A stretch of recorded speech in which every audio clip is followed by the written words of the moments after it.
All right, welcome back, everybody, to Game 2, SuperMassive versus the GIGABYTE Marines. And if you missed Game 1, that's because it was over in a heartbeat. SuperMassive got, there's nowhere else to say it, Tyrannosaurus wrecked, man.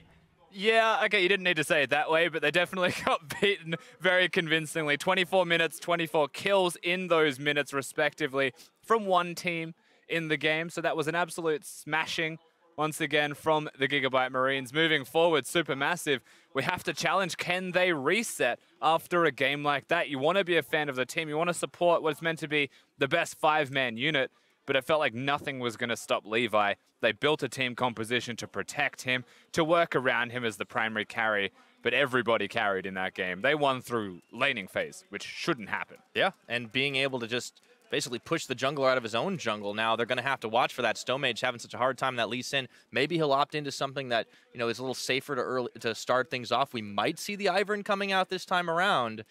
I don't know. I mean, SuperMassive, it seems like they might want to go back to basics and just remember what happened to them against the Flash Wolves. They do not want to fall down 2 games in a row like they had early on in the Flash Wolf series. Absolutely, and there's a couple of things that do need to be looked at, right? Do they want the Ivern? And why did they not pick Lulu early? Why did they give that over to the GIGABYTE Marines? We're going to be on the same side of Summoner's Rift once again, so we do have to watch. How does this pick and ban phase actually change between games? One thing that's changed is this is the GIGABYTE Marines' choice to be on the red side, but the same bans remain, Ziggs, then Kennen, followed by Galio, Caitlyn on the GIGABYTE Marines side. See what comes up next. Do we make the predictions? Ah, too late. The LeBlanc's already in. We're not making predictions on the exact same bans, Pyro, unfortunately. Still, everything's going to be as it was. Now things should change. If the Ashe is a higher priority pick, I'm getting deja vu already. Change something, SuperMassive. GIGABYTE Marines could honestly just go towards the Gragas again, no problems. And do they still want to go towards, this time it's the earlier Lulu. Makes sense, pick the Lulu earlier, the higher priority champion, get rid of the winning bottom lane. SuperMassive should finally this time respond with a Karma, in my opinion, to actually have a better control of the bottom lane, prevent the flex, and to prevent the all-in shield composition around Levi. Yeah, well, still talking it over with 10 seconds remaining. It looks like they might just take your advice. The Karma is locked in. Now one more pick remains, and there's the Ivern for Stomage, so they're going for a little more protection than they had last time around. And it's good to see. You have to respect that they have actually gone towards this, so they've calmed down a little bit. The Lee Sin was aggressive. It's not that it was a bad pick by any means. It's not that Stomage had a really bad game, but Levi was just on top of him, relentlessly finding him, preventing him from being a jungler, and just making him a non-interactive player. Yeah, so easy enough. You pick a champion that can be non-interactive and be a jungler the next time around. It's going to be another Jhin locked in for Slay. Was able to get it done last time. His early kills stacking up really helped him get onto item spikes way before the rest of the team from SuperMassive could even respond, and now it's ban phase 2. And you do still have to wonder why they're going towards this Jhin so early into the game. Like, Graves is a very obvious ban now from the SuperMassive side to take that away. I like the Nautilus being removed once again.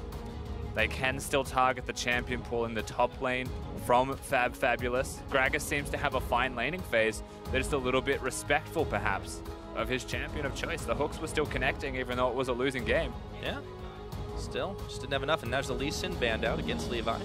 Probably go back to the Graves if he gets his hands on it. And the question now is, we mentioned this last time, they've got themselves a Lulu, they've got the Gragas, so they have a tank. They also have the Jhin, so the composition works extremely well with the Kha'Zix.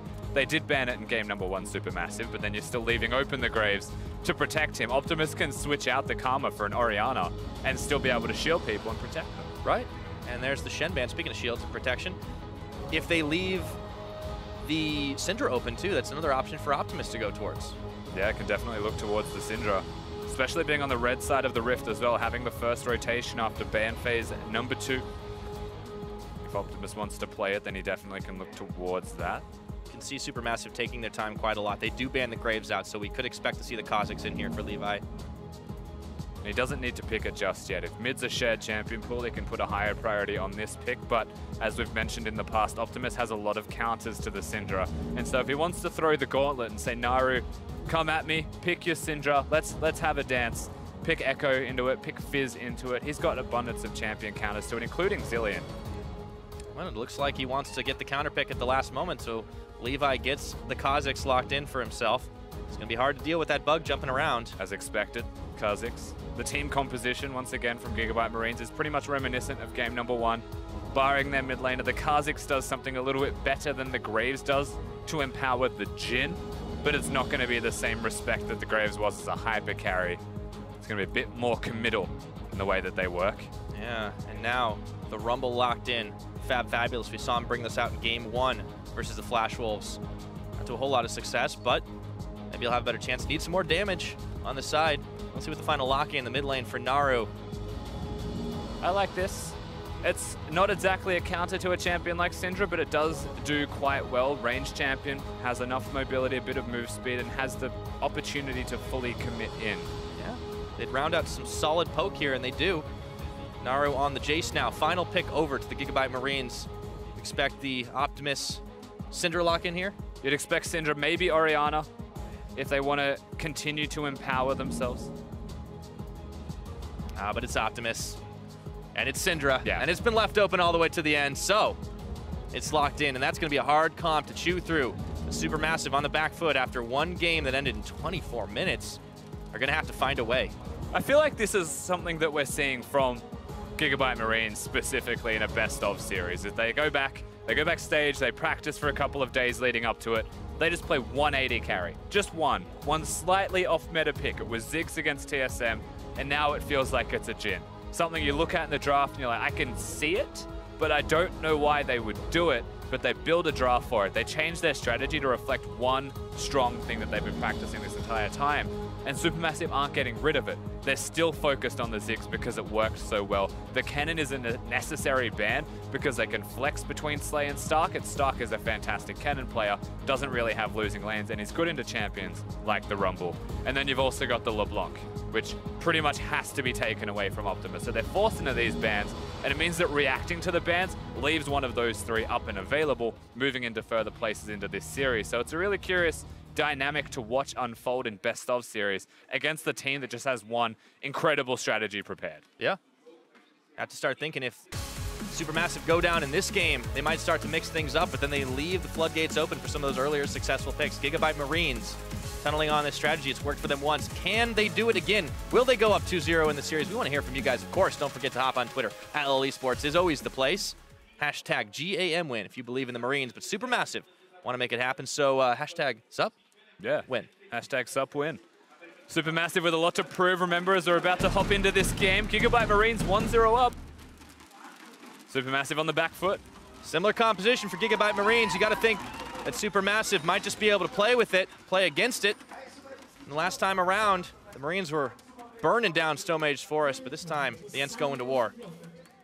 And Rumble was a champion banned away in game number 1, but this time they banned the Nautilus, so Rumble's going to be picked. Removing a tank from the map's going to be nice to have, but still Stomage playing a prized champion for himself, you would have to imagine. They've been getting a lot of victories throughout their group stage with the Ivern locked in, but they're missing the Caitlyn. They're missing the Caitlyn Lulu specifically. It's going to be quite different from them. Yeah, that's why we've seen Zeitnot default back to the Ashe. More of a utility champion, but can definitely dish damage later in the game. Unfortunately, last time it didn't really ever get rolling because the bottom lane fell out of control. Everybody lost laning phase in game number 1. I feel like we can throw that one away, pretend it never happened. One thing to note as well, Infernal Drake, again, as expected. It's a GIGABYTE Marine. Yeah, for some reason, they just, luck of the draw always favors them. But still, so the team composition SuperMassive got together for themselves is really good at fighting around objectives. If they can ever unlock the Rumble from his lane, bring him down, then yes, they have areas of control that are going to be just immaculate. They set down the red carpet. Naru's got his Shock Blast in his gate combo, so he'll do a lot of work.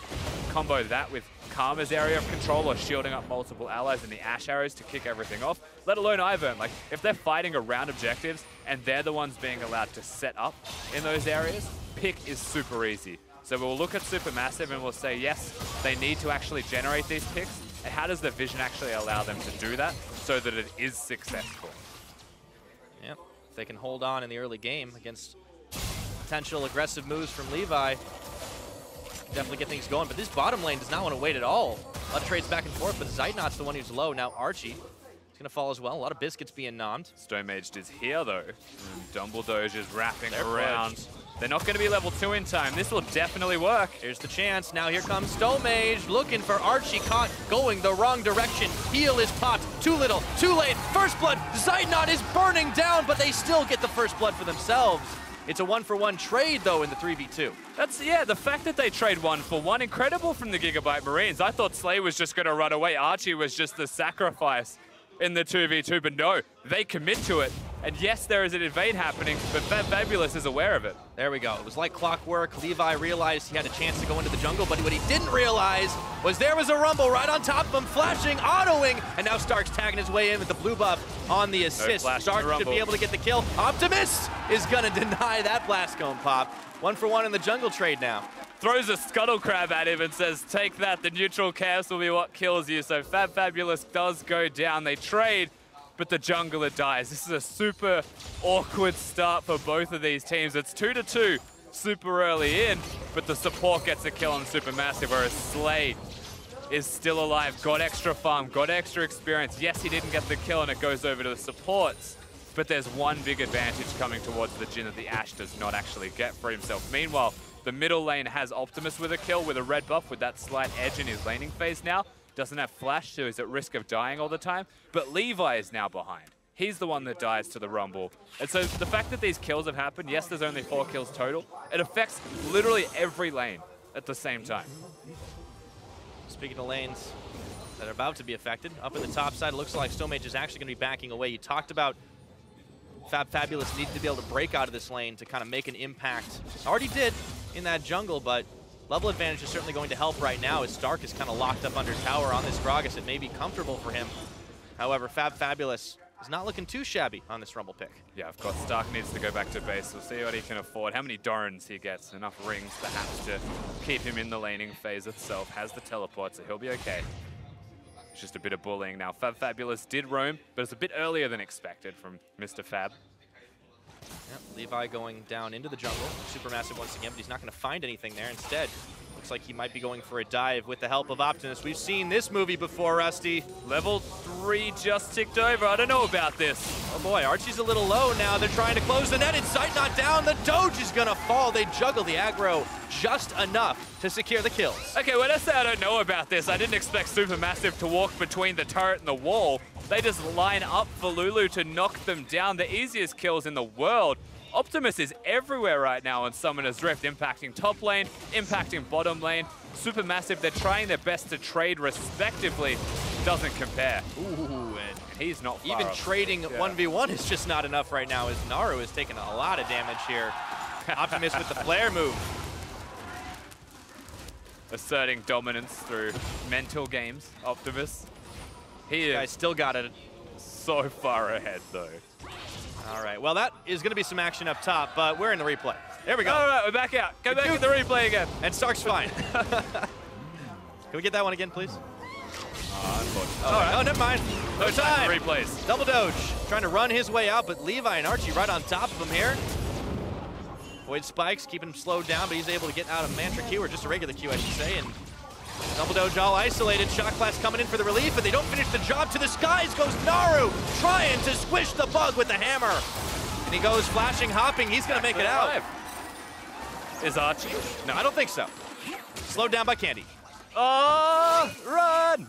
Oh, he almost had enough health, actually, for the red pot that was running, so he's quite lucky there. Fabulous in the mid lane. Optimus still not level 6, though, so this is actually a pretty solid move for the dive now, even though with Levi coming in. Scout of the week clutch at the last minute, but in comes Fabulous to take down Optimus with Naru and Double Doge low. They still think they can push this mid. Lots of shields going down, so Fabulous, the Rumble making a big difference. Changes from the Nautilus, picks up the carry champion, but he's not just carrying in his top lane. He's not just bullying Stark around. He is straight up utilizing his kit from the moment he ticks over. As Levi's pretty much just dying to wolves, trying to stop StoneMage. Well, I hope that ground was worth it. StoneMage did get out, though. Levi's definitely having a harder game than he did last time around. Able to start stacking up those kills, and turnabout's fair play for StoneMage as he takes out some jungle of Levi's. And for what it's worth, the fact that he's 0, 1, and 2 you feel hard done by for SuperMassive at this stage. All the pressure they've placed down onto him, you'd expect a couple more deaths, but Archie sacrifices himself. Once again, this is the second death now for Archie to keep Levi alive. They know what their goals are, and they're working around it. However, it's pretty hard to deal with an Ivern. Yep. Well, you can just take your jungle away just like that. Not a whole lot left for you to be able to do. Optimus, though, could be the difference maker as he's heading down once again to the bottom side of the map. You can see instantly reacting SuperMassive. They back up for just a second. Stomage sitting on a ward. So the lay of the situation is known by GIGABYTE Marines. Yeah, in the battle of the wards, Optimus placed a control ward. They can see where Stomage is. He was actually waiting for Optimus to show up, but he turns back up in the middle lane. Still a lot of pressure needs to be placed down in this lane, at least controlling the minions before the Syndra starts to leave again, or the turret does slowly become at risk of dying. As these, you guys all need to just calm down for a second, all right? Bot lane can't stop, won't stop. Looks like Rusty Zite not going to be able to clear away this wave. It has been traded back and forth, but you can see the farm difference that Slay has got on Zeitnot. But now, Collapse might be coming in towards the mid. Stomage and Naru making their way towards that lane. It looks like they're actually going to go and try and defend their own blue buff as it spawns. Stomage going to walk his way towards that potentially. And Levi going to secure a Scuttle Crab before he walks in. Could mean that he's now spotted by Vision. It'll be too risky for him to go in. Knowing Levi, there's still a chance he does. Yeah, but Naru's right on top of him. Level 7 Jace. Levi's still on 5. Can't really get a whole lot out of his own jungle as it's all still on cooldown. And now Stark's actually trying to make some tracks. Let's see where he heads. And again, really good pressure now from SuperMassive. They're playing more so a game that they want to be a part of. Slow it down. Don't let GIGABYTE Marines get out to a flying start like they did in game 1. The major conflicting problem for them, once again, is the state of this bottom lane. 0-0-3 CS advantage, experience advantage, everything you could want from their bottom lane of Slay and Archie. Surprisingly so, because that's meant to be where the carry is for the team. Yeah, it's got to be a bit disorienting if you're SuperMassive to see your star AD carry kind of fall down a little bit to what Slay and Archie have been bringing out. But there is other sources of damage. They have Fabulous on this mid-game rumble. They have Naru on the Jace. If you can win 2 out of 3 lanes, it doesn't really matter if the bot lane's not able to do it. Yeah, and this rumble is hard winning.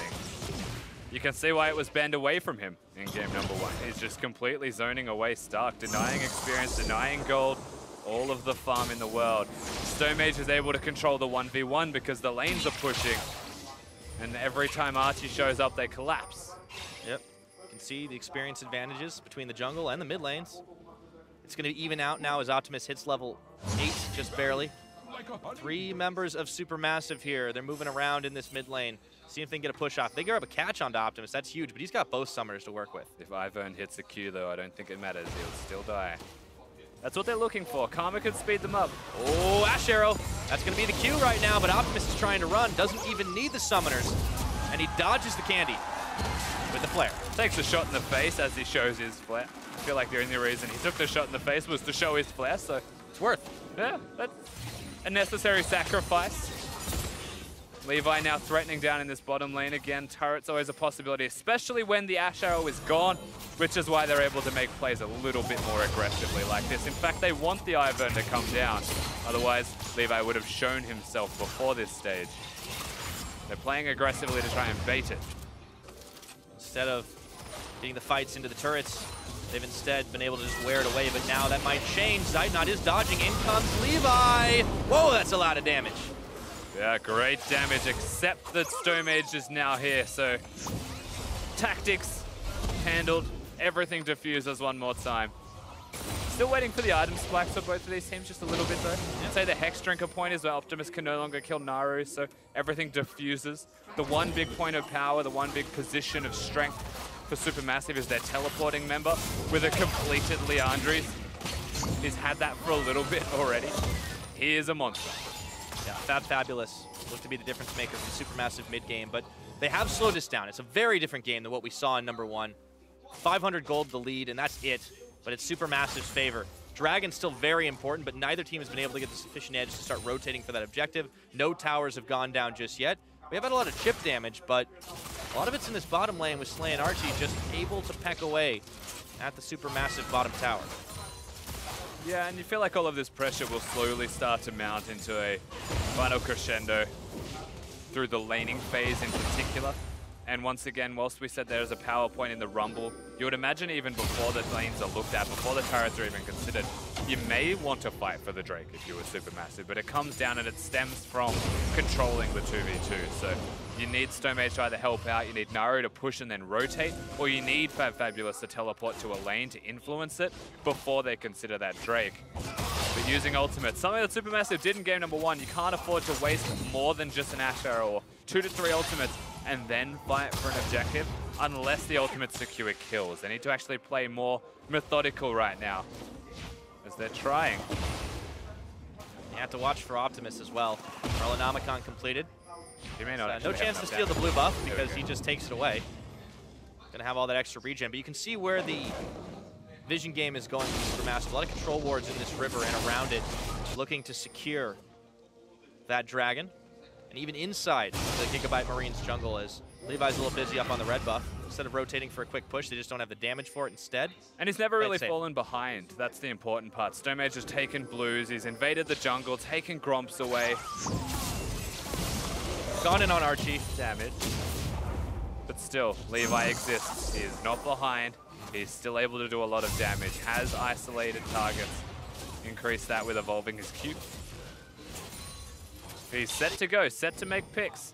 But it's all about who comes down. And it does feel like it's all coming down to the bottom lane. That's basically what everybody's looking at right now. Yeah, that's the one thing that definitely hasn't changed from last game, but all that vision right now. If SuperMassive can use it to their advantage to get themselves a fight, that starts to change things. But they're right now just waiting and biding their time. Teleports on both top laners. Stark being pushed back in by Fabulous, but he turns in, gets the bop. Still burning a little bit low, and you can see that it just hasn't been a huge amount of damage on this tower. Stark's still able to push it back. Yeah, just trading in moderation. Fabulous isn't actually going to kill Stark. It's going to take a very long amount of time to kill the turret alongside that. Basically, at the moment, he's just keeping him there, preventing him from being able to push the lane and leave the lane at all. If he teleports, Rumble will know, and you have to say that Rumble will potentially just match it. Now, Stark might have pushed a little too far here. He does have reinforcements on the way. He's able to dash. Equalizer thrown down by Fabulous. Oh, the barrel is going to get him a little bit closer, but in comes Levi as Redemption comes down. Maybe a little too late. Daisy's going to tag her way in. Levi turns around, and that's a lot burned here as Optimus and Naru are on their way. Oh, he's been spotted. There we go. To the skies he goes, but he's knocked back into the tower. The power's unleashed. Staying alive, Optimus has to flash, but he's tethered up by Dumble Doge. Let's see if they have the damage to finish the job. Shock Blast, just a Teemo away. With Levi and Stark waiting in the wings, it looks like it's going to be a tower push instead. And from what was the setup in the bottom lane, from Vision in the bottom lane, you carved down. Oh, Zeitnot, he's in trouble. Archie, he just keeps two-stepping though. That's 3 shots in the curtain. Nice. Oh, poor dodge. Zeitnot putting on the fancy dancing shoes is now. The tower falls up top for SuperMassive. This is looking better for this team. He's just doing the salsa on the spot at the moment, just dodging every single ultimate. Slay, that could have been a kill potentially. They still get the flash out of the Ash. And now they siege, or at least pressure potentially this bottom lane out of air. All the pressure, the rest of the map, they were all on the top side, including Dumble Doge for a time there. And so this is allowed to happen. The pressure is still going to be there. They're not far away from breaking it. You'd say that a Kha'Zix coming down might actually be enough. But now in goes Naru and StoneMage. Optimus is isolated, caught out before Levi can get there. Naru taking him down with a hammer, but in comes Stark. Fabulous not too far away, but is he going to have any allies to go to as Levi is taken out before he can finish off Naru. In comes Archie to try and get the job done. He does. And now Stark turning on for StoneMage. That's a double kill for Fabulous, but it looks like Stark's going to come back in. Or is it? SuperMassive tagging in with Fabulous and Dumble Doge. That's a triple kill for the Rumble. 5-1-0 has got his items, is massive at the moment, and Fabulous is going absolutely berserk right now. Somebody stop him. Explosive mid lane, mid game we're having right now, and it looks like we're going to get ourselves another tower here. Rusty, Fabulous will march the minions in to finish the job, and GIGABYTE Marines may have been winning on bottom. It's like we said, you get 2 out of 3 lanes. You're not doing too bad. And yeah, GIGABYTE Marines, they're winning in the one place you don't actually expect them to be winning, but Optimus having no flash from earlier means that StoneMage is able to easily just waltz into that lane. Flashing using your Q from Naru, slowing him down enough, acknowledging that there's no escape. Very clever stuff here, but still, we're looking at a sizable gold lead towards SuperMassive. We have to see if they can follow this through, carry this one out. because it all revolves around their top laner. But credit where it's due to Zeitnot. Isolated in a 1v2. He finds himself safe, and Optimus is not so lucky. Hammer comes in, but Levi tags. Uh-oh, Naru gonna get taken down. Levi tasted his fear before Stomage could arrive, and Optimus was the bait. Every 1v1 is interesting decision here as Slay. There's a lot of them. Because nothing's really a 1v1 at this stage in the game. Everyone's nearby. Yep, including Daisy. Ash has arrow. Dragon seems to be the idea as Stark comes in looking for Dumble Doge, does not find Body Slam. Rumble's coming down from above them. Watch for the equalizer. Walking, here it goes. Archie burning low, and Slay got out from the rest of the team. Now Levi turning around on the side, trying to get the claws in onto Stomage. But his bark, well, it's about as bad as his bite at this point. Stark is trying to get his way away with the barrel. He deals some damage to Zeitnot, but the arrows are going to find their way for a kill finally as Levi gets to the relative safety of the tower. But nowhere is safe from this 7-1 Rumble. Zeitnot coming in to close the gap as well. The arrows keep him slowed, and that's going to be the end of that. It looks like this will be Drag in the way of Supermassive. And he doesn't want the 8-1. He wants to give a kill over the Ashe, and fair enough, honestly. Supermassive just come into game number 2. We wondered if they could bounce back after the first one, but you know what? The answer is a resounding heck yes. Slay also getting caught out of position during this replay, starts it off. The Gragas comes in through the Dragon Pit. He's here well and truly first, and they know. They actually ping that Fabulous is coming, but still they choose to fight this, and by not being able to get a kill, having to walk backwards, you're locked into an area you definitely do not want to be, and Slay had nowhere to go, so he just dies. Stuck. Well and truly going to be stuck. Again, Ivern going to lock you down. Karma has slows. Ashe has slows. Once you're stuck, you are stuck. Yeah. We talked about what Supermassive can do when they find themselves picks. Well, it was one after the other, and with Fabulous coming in, this Rumble is rolling. They've got shields for days, Stomage, Dumble Doge. It's coming through for them. And now it's up to GIGABYTE Marines to try and stop this. 6,000 gold advantage, the Dragon Edge. 19 minutes into this game, it's been a very different style of game, and it's not one that the Marines are comfortable with. And still, you'd have to say that most of the advantage, most of the gold still goes towards the Rumble in particular. So there are ways with which the GIGABYTE Marines can navigate themselves around. Yeah, speaking of gold leads, they can try and avoid the Rumble. They can play that game. It's not always successful, though. Yeah, Levi's trying to be the hero, but Fabulous can't avoid that Rumble as he comes on in. Levi, oh boy, he goes right in. Flash followed by Fabulous, and Stark tries his chances, but realizes he doesn't have the combo. Oh, in comes Optimus with the aggressive Flash. Power unleashed right on top of Fab, and he gets himself a kill. Shutdown gold. No chance the Zonias, to say the least. Not going to be able to find anything past that point. Really clever from Optimus, flashing in immediately as the stun connects and showing that he just dies. No support going to be available from the rest of the team, but that doesn't mean that Supermassive walk away empty-handed. They still kill Levi.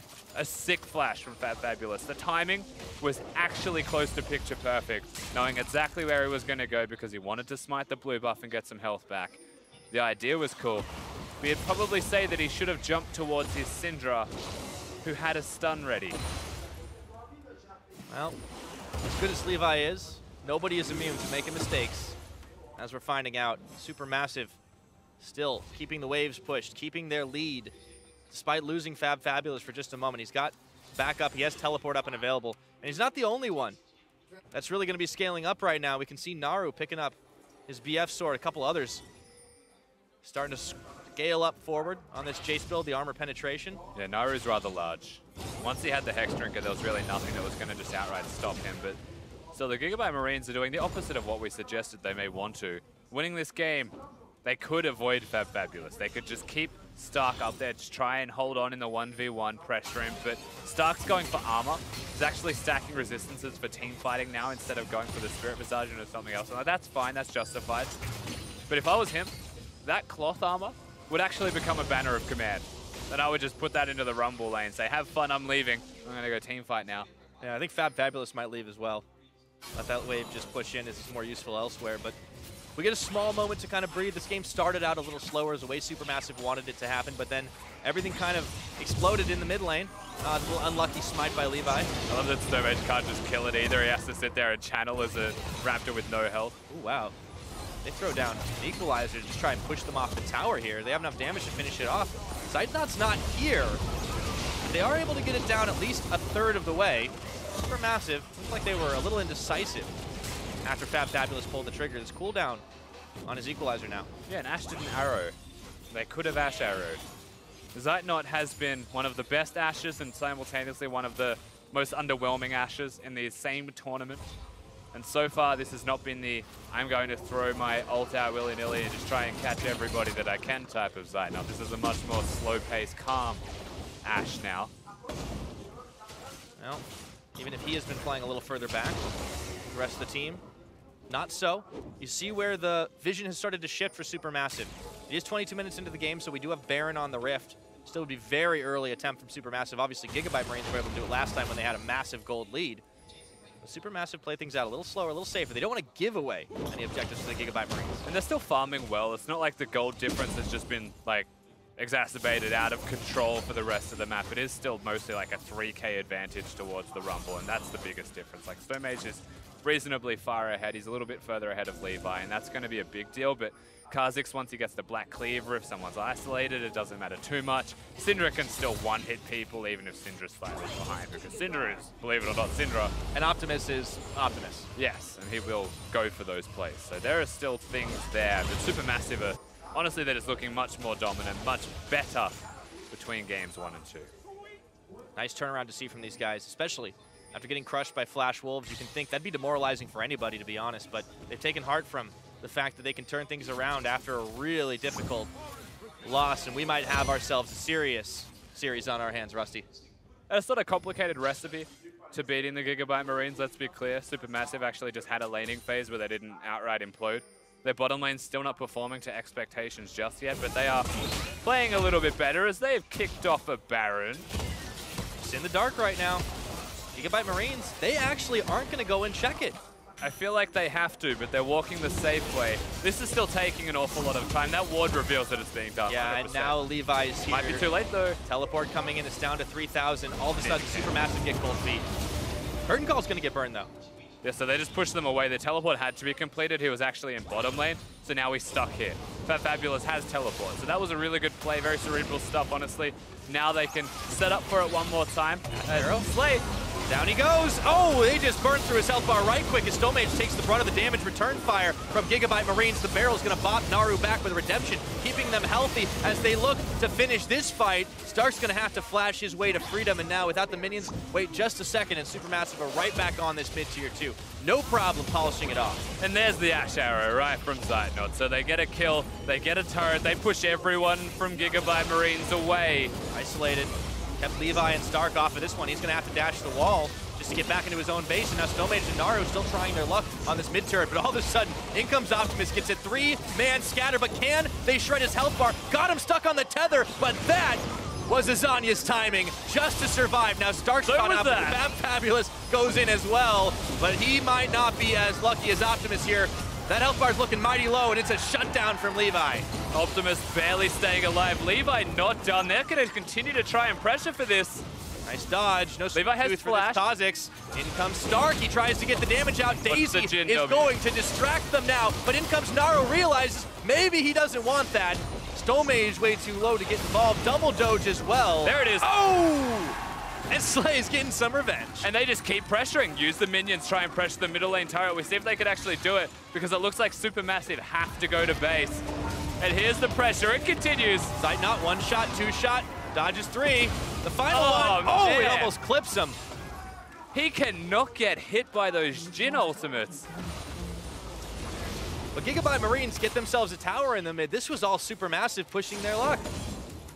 It was, yeah. SuperMassive could have been happy with just a turret. They could have actually slowed down. They thought they caught Optimus here. He should have been dead, but he has Azonya's Hourglass. This is where they actually commit. Levi got so many rotations of his spikes off, and I don't think Fabulous wanted that just quietly. I actually would imagine that he made a mistake there, and now has to spend the whole time running away, but they're able to lock him down. I think it was even Dangerous Game that helped keep Optimus alive after that kill. This is the stage where you work around the Kha'Zix W and the Jhin W. Lock them down, which is why he flashes here. Flash, slow them down, and they just didn't have the W up yet, unfortunately. But Naru, I don't even think he wanted to go onto that, the Q that hits, but he follows it through, has to run away, and that's where the kills break out as hello. Speaking of Naru, All right, he gets turned into a Munchkin. Stomage is coming in, stopping up Stark. Ash Arrow's going to split the uprights, unfortunately, and that gives away that the rest of SuperMassive are not far behind. The Marines back off. Yeah, unfortunately splits the wickets.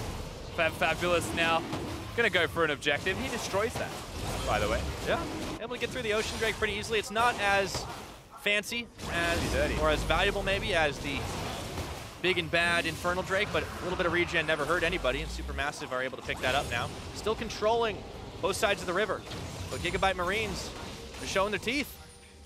Yeah, they definitely are.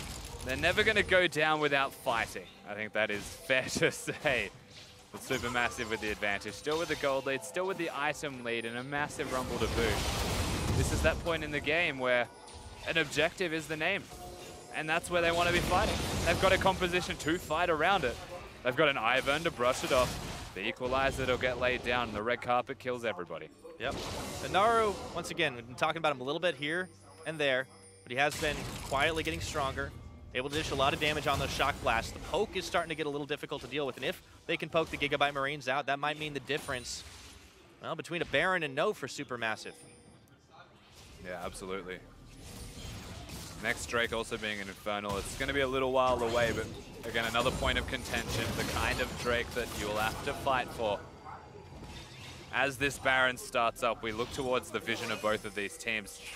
In the pit, there should not be anything for the GIGABYTE Marines, but around it, they secured the scuttle. They have a couple of wards here and there, but they're starting to run quite low on teleport wards. Stark now in a side lane. This is the window of opportunity that we've been talking about. The Rumble's now bottom. He's going to have Gragas down here. Gragas can choose now. Does he want to stop the teleports, or does he want to be a part of the fight himself? Because when they acknowledge it's a 4v4, they can actually look to make plays or try and generate picks. Yeah, that could be the big difference maker. When you have a lot of gold on your Rumble, on your teleport, that's sometimes the weakness. He's not able to get involved in time.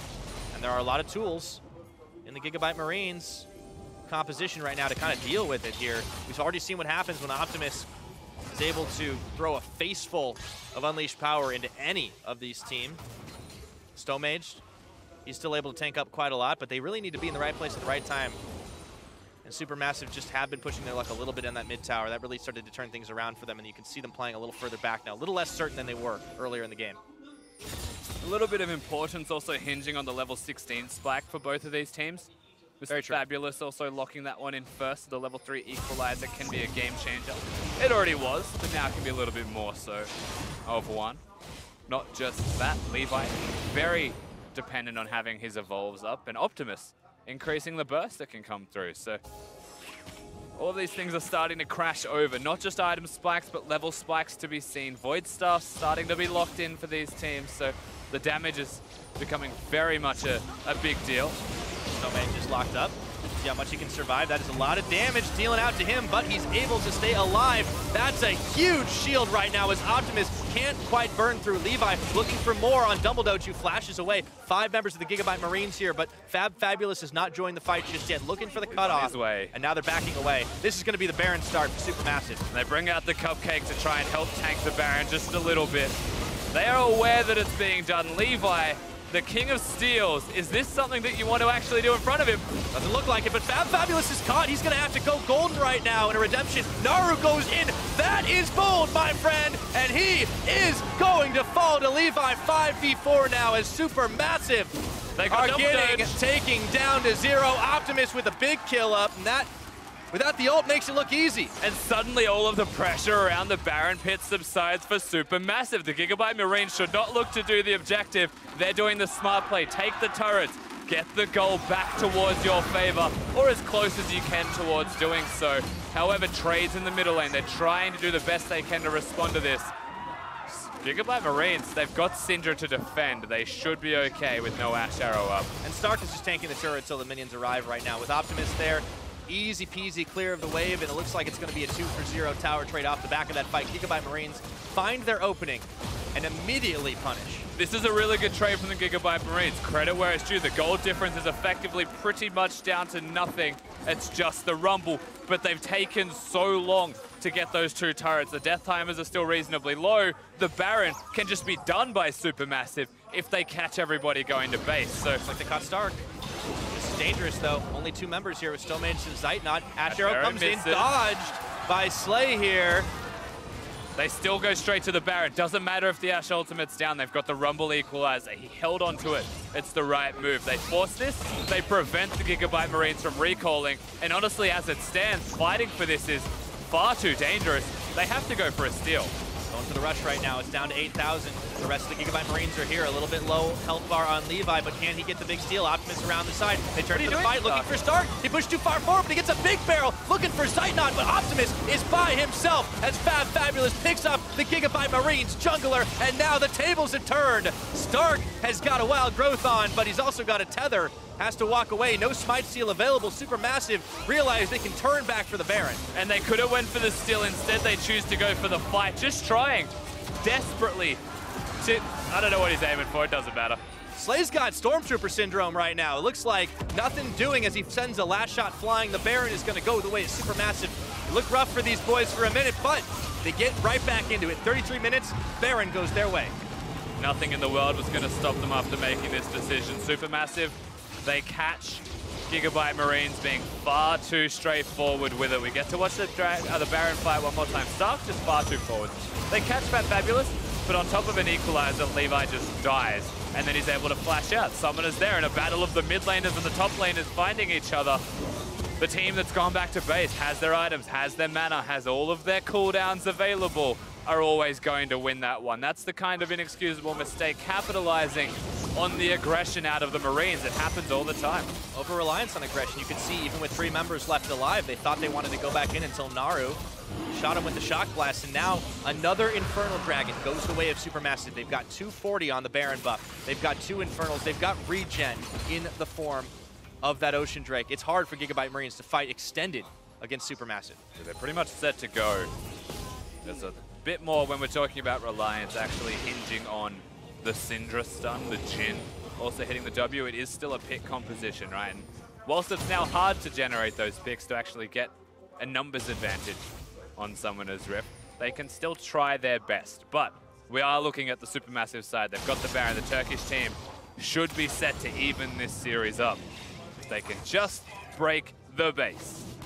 That is always the question. The last time they got anywhere near it, well, Fabulous went a little bit too deep, followed the Licorice, and pretty much got melted through by Optimus here. But this is later on in the game. They've learned from their mistakes, or so it would appear, as they were able to turn a bad fight, even around the Baron, into another big victory, pushing on multiple waves. Just waltzes everywhere and is a cupcake. Like, it's just weird. I won't argue with you, Rusty, but I just accept these things. I roll with them. It's mildly disturbing. They're threatening top lane now as well. Sorry, it's just distracting watching an ugly creature like that. No, he's beautiful. Don't listen to me. Well, your trepidation aside, SuperMassive aren't afraid of pushing up towards this top. Levi's already getting chunked low. Naru is starting to get huge on this chase here, and now 4 members trying to stay strong here. In comes Optimus looking for a pickoff onto Naru, but the shield's keeping him relatively healthy. Optimus has already unleashed the power. There's not a whole lot more for him to do. No, Optimus loses the trade whilst using his ultimate. Naru doesn't have an ultimate to use, so that speaks towards SuperMassive. Now threatening the inhibitor turret. It doesn't feel like there's a lot of options here for GIGABYTE Marines. Not a whole lot. Base is broken open. Now inhibitors are next on the menu. Stark trying to hold the line, but he's having trouble just dealing with Daisy. As Optimus comes in, gets a scatter, but it's only onto Stomage, and now inhibitors going down. This has been a lot slower of a game for sure. As the equalizer goes in, redemption's on. Can GIGABYTE Marines stay alive? And Stark and Archie getting healed up, but the curtain is calling. Stomage getting chunked. 1, 2, 3, intercepted by Fabulous, who goes golden, looking for Stark, looking for Optimus. Naru goes into the skies, and now they're gonna take down the rest of the opposition. Slay and Levi, last man standing as Stark comes back up, only to go back down. That's a double kill for Zeitnot. And just like that, SuperMassive wipe out the GIGABYTE Marine. And SuperMassive, they wanted to even this series up. They do not bow down to their opponents. You got the one-man flare. SuperMassive got it 5 ways. That's going to be the 1-1. And they answer back. They answer the question. After one big loss, they can turn it around. Absolutely. The mental reset was there. That's a big game victory for them. If it was a 2-0, there could have been a cause for concern, but not to be seen.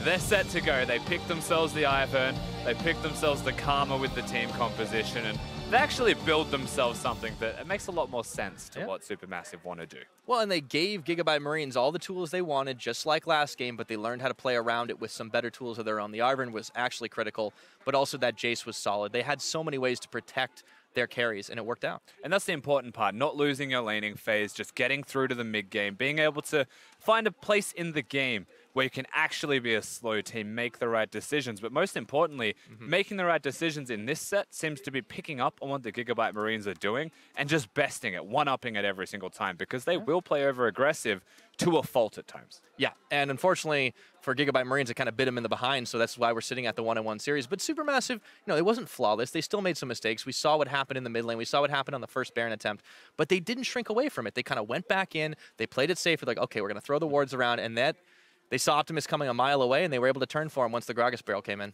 Yeah, I think I agree with you. Honestly, it was not a flawless performance out of the SuperMassive side. However, comparing games 1 and 2, that starkly was different. Monumentally better from them. Oh yeah, huge improvement. We'll see if they can carry it through. But for now, we're going to check in with the analyst test to see what they make of SuperMassive's victory. Thank you very much, gentlemen. Of course, I think the first thing we have to talk about is the changes to the draft phase in this game. Felt like a big part of why SuperMassive were able to find that win. Yeah, the key difference was that the Ivern came through for the side of SuperMassive. We saw everything else pretty much exactly the same, except for the fact that SuperMassive said, you know what, we need a new jungler in. Right now, the interesting thing here is the fact that GIGABYTE Marines chose not to pick an early jungler here. They had the option for getting themselves Graves or for getting themselves Lee. I feel like, okay, Graves is really the only option that they have here. And I think that you just accept the fact that you're going to lose Jhin and you trade it for Graves, because that means you guaranteed a strong jungle matchup. However, because they didn't do that, they then had a lot of their other junglers banned away, and you're seeing how much harder it is for a Kha'Zix to have an impact into an Ivern. But I think we're seeing some things that TSM also kind of figured out is without the Ziggs, without the Ashe after that has been taken away already, there's a high dependency for some reason on Jhin here. There are a lot of AD carries that can fulfill this role, and Ezreal would be able to play more defensively. We have seen if paired with the Lulu, you can play Kog'Maw quite effectively as well, but we're seeing from Slay a bit of a narrow scope in on this Jhin, and as you said, it ends up costing them in the jungle pool in response to it. Like, I think that it's, I think you're right in the sense that they're putting a lot of emphasis on to get Slay on something that he's comfortable on. But I don't know, in terms of what are the options you have, right? It's actually pretty difficult because playing into the Ivern and Rumble as well, like, I don't even think that, especially if you're going to leave Rumble open, like, because they banned it in the game before, they decided to ban away the Nautilus instead because they considered that to be a bigger problem. And then you give the option for SuperMassive top laner to be able to pick that champion that does extremely well, because every time he ults, the Rumble just ults on top of you, right? And then you just lose all your damage on Jhin. So. And this is why I think it's actually good drafting from SuperMassive. That's why we're seeing the Ashe priority early on. I think the adjustment we'll see in the next game might not even be the Rumble ban. I think the Ivern ban in exchange for the Varus they've been throwing out, it might throw a few different options into the mix. Maybe the Varus gets opened up for the GIGABYTE Marines themselves. And it just felt impossible for the Kha'Zix, for the Cinder to really have impact once we got into that mid game and the Ivern and the Karma were online. But when we look at the early game, there were still some pretty big points of weakness on the side of SuperMassive. We saw their bot lane fall behind once again, despite a successful early 1-for-1. As we look at this tower dive executed on the side of GIGABYTE Marines, the start definitely did not look good for them. So this is a common play that the GIGABYTE Marines did during the group stages on the second day of groups, where they basically, we didn't get to see the full setup of that, but basically they made sure that they had push in mids, and then they had their jungler draft around to the bottom lane. This is a very common strategy that you use when you have a winning bot lane. Now, this came from the fact that once again, we saw Slate and Archie win out on what was effectively a 2 versus 3, but making the best out of a bad situation. So they were able to get a very early spike onto their AD carry, put the Ashe behind in terms of experience, and then you're in a really good position to then push that underneath the tower, and then make that map movement. And ideally, you want to be able to take that tower. But unfortunately for the GIGABYTE Marines, they couldn't do it, which means that the laning phase got extended. So overall, SuperMassive still got what they wanted, which was reach the mid-game point with this Ivern effectively playing the protect the carry role. And of course, the difference between Game 1 and Game 2 is very visible in the gold of the 80 carries. We took a look at it. Game 1, you see Slay is up 1,900 gold at 10 minutes. This game only up 500. Yes, still at advantage, but not absolutely crushing the laning phase in the same way that we saw in Game 1. Yeah, and a lot of the plays that are getting the leads came before Ashe was really effective. Like, in the first game, we saw 2 ganks pre-6 on the Ashe. This time, the one that worked out for them. But from there, I had a lot less confidence this game watching Slay play the Jhin when he wasn't 3-0. Now, I know that sounds really stupid, and of course, when you're 3-0, you're going to play better, but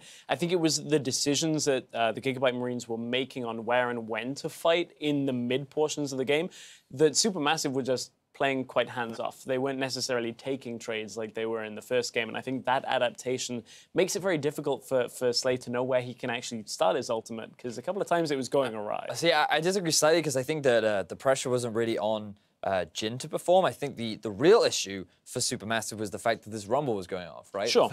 This Rumble got super fed, and when you're a Jhin, you really have you struggle to have the same sort of impact that you had. Like, even if Jhin had the same scoreline, if you're going up against a Rumble that was like 7-1 at one point, like, you're gonna have a rough time as an AD carry. And it feels like really there were some moments where GIGABYTE Marines did not respect the Rumble. And as we take a look at our Acer replay now, we can see 2 back-to-back fights where SuperMassive are just able to turn this around using the power of Rumble. This one a bit drawn out, but does come in the end. Right, and this is where the majority of the Rumble plays actually end up coming from. So you can see already by this time Optimus is out of the fight, the arrow comes in, and this is where SuperMassive want to layer this. And you're right, it is a lot of pressure, and it's not necessarily just on the Jhin. You can see how far GIGABYTE Marines are actually stretching to try and get kills here. Very extended fights, and shields are making it incredibly difficult. That one was an example of where Rumble just picks up 3 kills because he's just got Flamespitter running the entire time. And Fabulous, he gets another fantastic flank off with his team right here, because bear in mind, the bottom lane with SuperMassive, they're just trying to keep GIGABYTE Marines as busy as long as they can. Notice that Optimus is nowhere near the fray. He realizes that he can't join the fight, and then you have this great equalizer to cut off the rest of the team. And I think that it is worth highlighting how well SuperMassive were able to utilize this lead that they had been able to get themselves, because things were looking a little rough. It was early game was not optimal for them. However, SuperMassive were able to match some of the skirmishes and pressure that GIGABYTE Marines were able to put down, and then whenever they saw a few windows, they were able to push them and snowball their lead in further. Yeah, and when you combine your 80 carry damage and your mid laner's damage, and it doesn't out damage a Rumble, you know you're getting just spanked that game. And when we look at that fight too, the confidence from Fabulous to flank on Rumble, if he's behind, maybe that Kha'Zix can just one-shot him. But he knows he's ahead, has the confidence to come in by himself on a flank, and it's just brutal to play against. We did see that Rumble banned away in Game 1. Do you think this is something that has to be taken off the table here in Game 3? I don't think it's necessarily something that has to be taken off the table, because a lot of the later game fights actually heavily went in favor of the GIGABYTE Marines, and that's largely because they got better at playing around the Rumble Ultimate. The big pick, I think, is this Ivern, right? Yep. Not only did you have a not great matchup of the Kha'Zix into the Ivern, but I also think that SuperMassive just know how well to play with this champion. The fact that you have a Syndra trying to shut down one single target, and then you have both the Karma and the Ivern shields to immediately keep them alive. The fact that you have multiple carry threats for the Ivern to play around also made it extremely difficult. So I think that if you're the GIGABYTE Marines, you either have to take Ivern off the board, or you have to put a higher priority on getting Levi a better jungle matchup. And I'm curious, so are we taking Ivern off the board in the first ban phase? Because so far we've seen Galio, Kate, Varus remain the consistent. Stop banning Galio. Just stop it. I do not, like, I can understand why, but I also think that Galio is a champion you can very easily abuse, and you can shut him down. And I think that the GIGABYTE Marines could very well look to play through their top side if they just take that Galio back. So that's something that I actually think should remain consistent in the Galio, because I don't have confidence in Stark to outplay the Galio that effectively. I think Stark is fairly neutral on the Gragas. You can play Galio into that Gragas matchup. I think it's the Varus that is actually undoing the GIGABYTE Marines the most, because they don't have an AD carry option once that Ashe is already gone. You then force SuperMassive into a situation where they perhaps have to prioritize their jungle as pick one. If you ban the Ivern, you can take something like a Lee Sin early for the GIGABYTE Marines and just say, hey, we'll take Varus into the Ashe, no problem for us. All right, well, no matter how you look at it, somebody needs to adapt their draft in Game 3, but SuperMassive adapted incredibly well in Game 2. We'll see if GIGABYTE Marines can do the same in Game 3. The series will continue when we return. A jab. What he didn't realize was there was a rumble right on top of him, flashing, autoing, and now Stark's tagging his way in with the blue buff on the assist. Stark should be able to get the kill. Optimus is gonna deny that blast cone pop. It looks like Stark's gonna come back in, or is it? SuperMassive tagging in with Fabulous and Double Dose. That's a triple kill for the Rumble. Naru goes in. That is bold, my friend, and he is going to fall to Levi. He pushed too far forward, but he gets a big barrel, looking for Sightknot, but Optimus is by himself as Fabulous picks up the GIGABYTE Marines jungler, and now the tables have turned. They're gonna take down the rest of the opposition. Slaying Levi, last man standing as Stark comes back up, only to go back down. That's a double kill for Sightknot, and just like that, SuperMassive wipe out the GIGABYTE Marine.